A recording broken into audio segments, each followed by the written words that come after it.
Every 4 years, the world stops.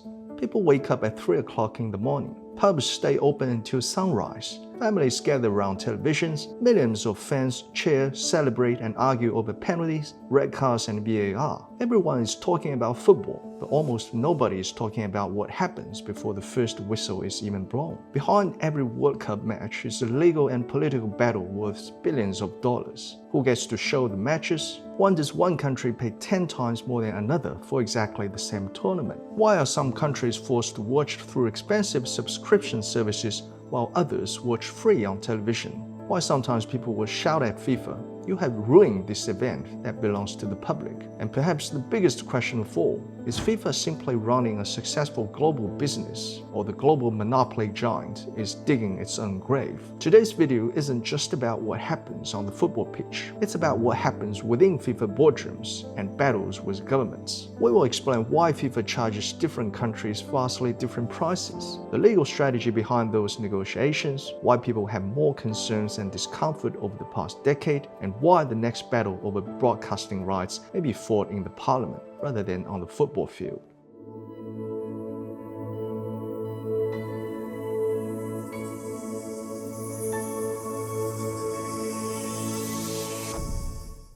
For the 2019 to 2020 cycle, FIFA reported that the rights relating to the Qatar 2022 World Cup generated $6.314 billion, or 83% of FIFA's revenue across all categories for that circle. For the 2023 to 2026 circle, FIFA's 2022 annual report budget projected television broadcasting rights revenue from $3.925 to $4.264 billion. It said the North American time zones and expanded match schedule provided a strong platform for commercializing rights. Carita Research focused $8.9 billion in total 2026 World Cup revenue, driven by the expansion from 64 to 104 matches. So the basic point is clear. Broadcasting remains one of FIFA's biggest money engines. FIFA's not just selling football, it is selling national attention. But FIFA does not publish the fixed mathematical formula for World Cup broadcast fees. Instead, FIFA sells broadcasting rights by territory or region, often through tenders or direct negotiations. The idea is that FIFA would divide the world into separate markets and prices each one differently. FIFA may wait, pressure, reject, or renegotiate to fully leverage and get the best outcome. This is called value-based pricing through territorial licensing or market segmentation. The same World Cup is therefore not priced globally, it is priced locally. The price depends on things like population size, football popularity, advertising market strength, time zone suitability, competition between broadcasters, free-to-air requirements, streaming rights, exclusivity, and whether rights are bundled with other FIFA tournaments. A country with strong football culture, prime-time match windows, wealthy advertisers, national team qualification, multiple competing broadcasters will usually be worth much more. A country with poor time zones, weaker advertising markets, low football demand, no national team qualification, or limited broadcaster competition will have weaker pricing. China is a fascinating example. China Media Group, the parent of CCTV, secured a deal with FIFA covering the Men's World Cup in 2026 and 2030,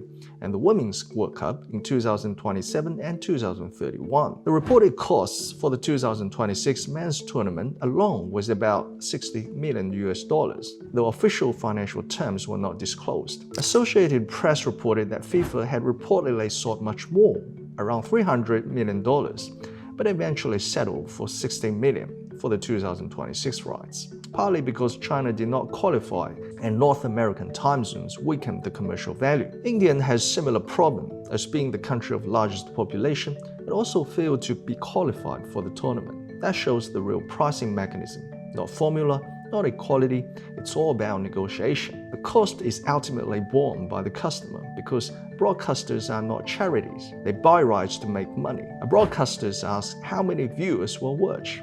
Can we sell enough advertising? Can we recover the license fee? Will matches air at good times? Can we sub-license rights?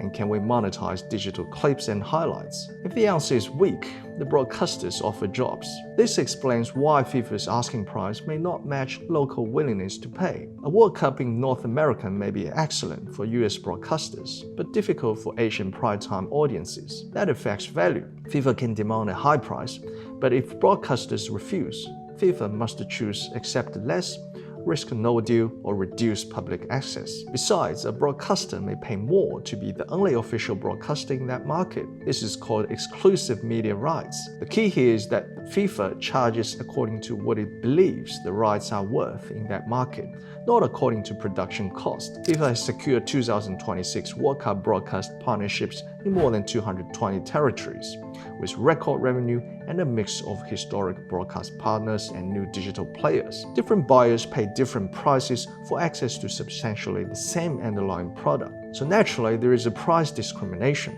and that's been dictated in a way designed by FIFA. When someone can sell you something without any competitions and without any regard to the actual costs, this sounds as the perfect monopoly. The World Cup may last 1 month. The legal battles behind it can last for years. FIFA owns or controls the commercial rights to the world's biggest football tournament. If you want to broadcast the FIFA World Cup, there is only one seller. That immediately raises an interesting legal question.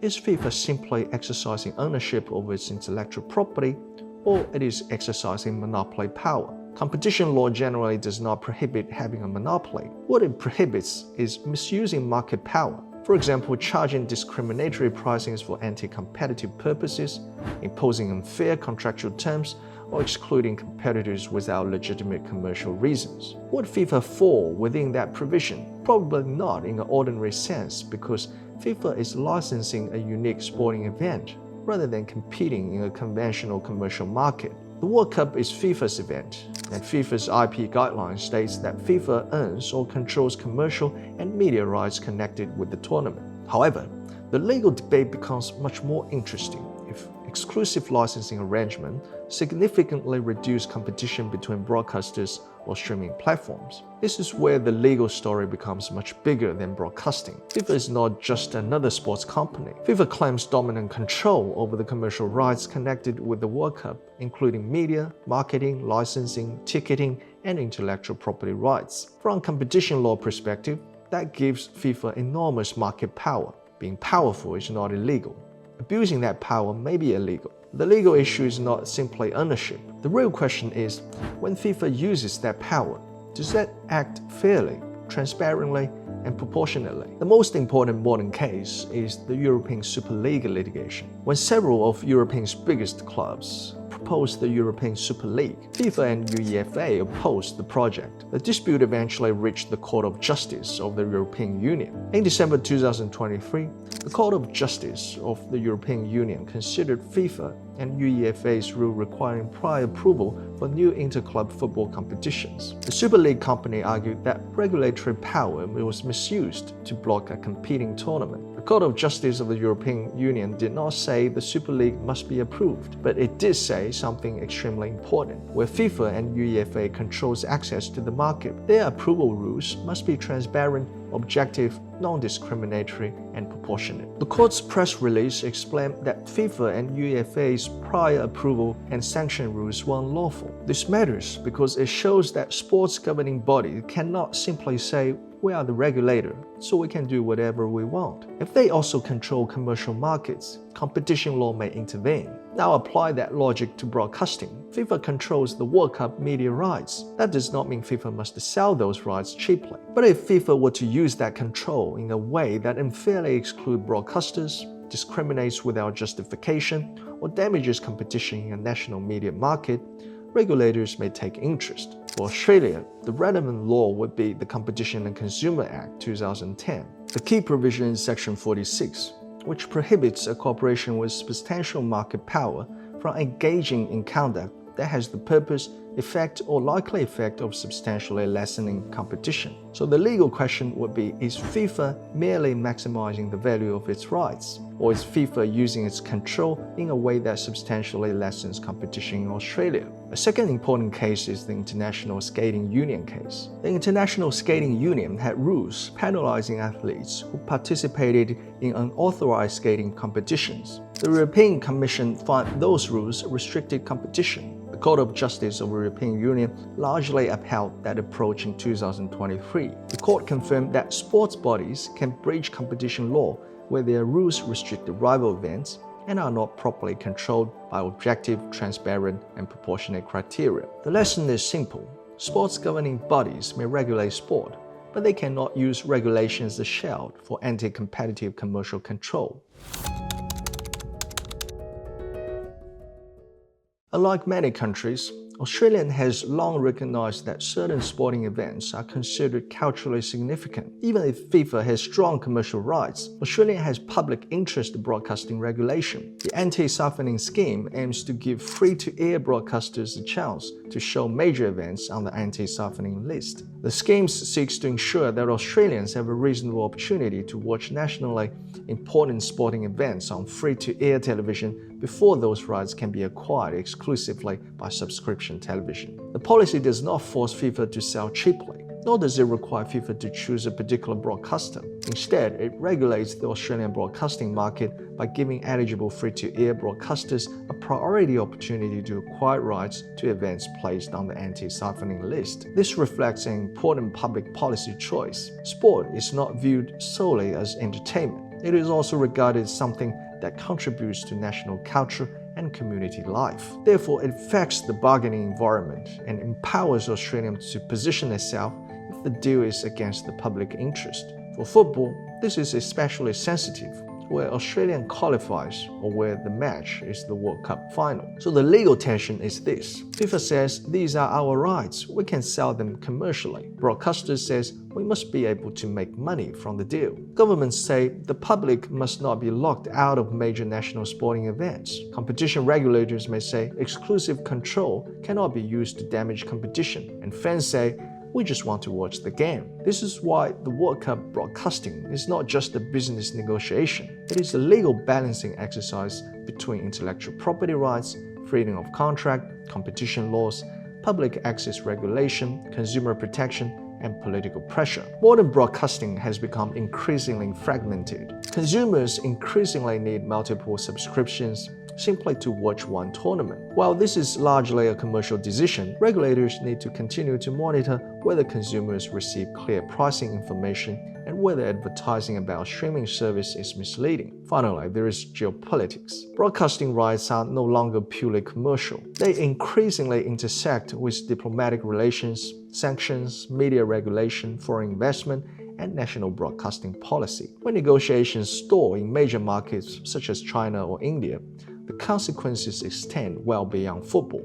Ultimately, countries dealing with FIFA have to ask a fundamental legal question. Should the World Cup be treated like another commercial product? Or should it be treated like a public cultural asset that deserves special legal protection? There is no universal answer. Europe has adopted one approach through protected events legislation. Australia has chosen another through its anti-siphoning regime. As broadcasting increasingly shifts from traditional television to global streaming platforms, lawmakers around the world will have to revisit these questions.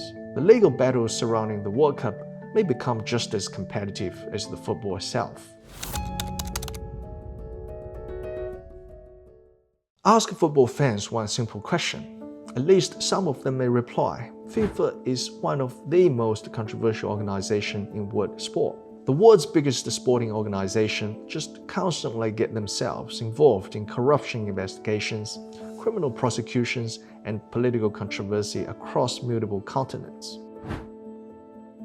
No discussion about FIFA is complete without mentioning what many commentators called FIFAgate. On 27 May 2015, just before FIFA's annual Congress in Zurich, Swiss police arrested 7 senior FIFA officials at a luxury hotel. The rest followed a massive investigation by the United States Department of Justice. The Department of Justice alleged that senior football officials and the sports marketing executives had participated in a scheme involving racketeering, wire fraud, money laundering, and more than $150 million in bribes over roughly 2 decades. They alleged corruption related to television rights, marketing rights, sponsorship arrangements, and international football tournaments. In total, numerous FIFA officials and sports marketing executives were indicted, and several later pleaded guilty or were convicted.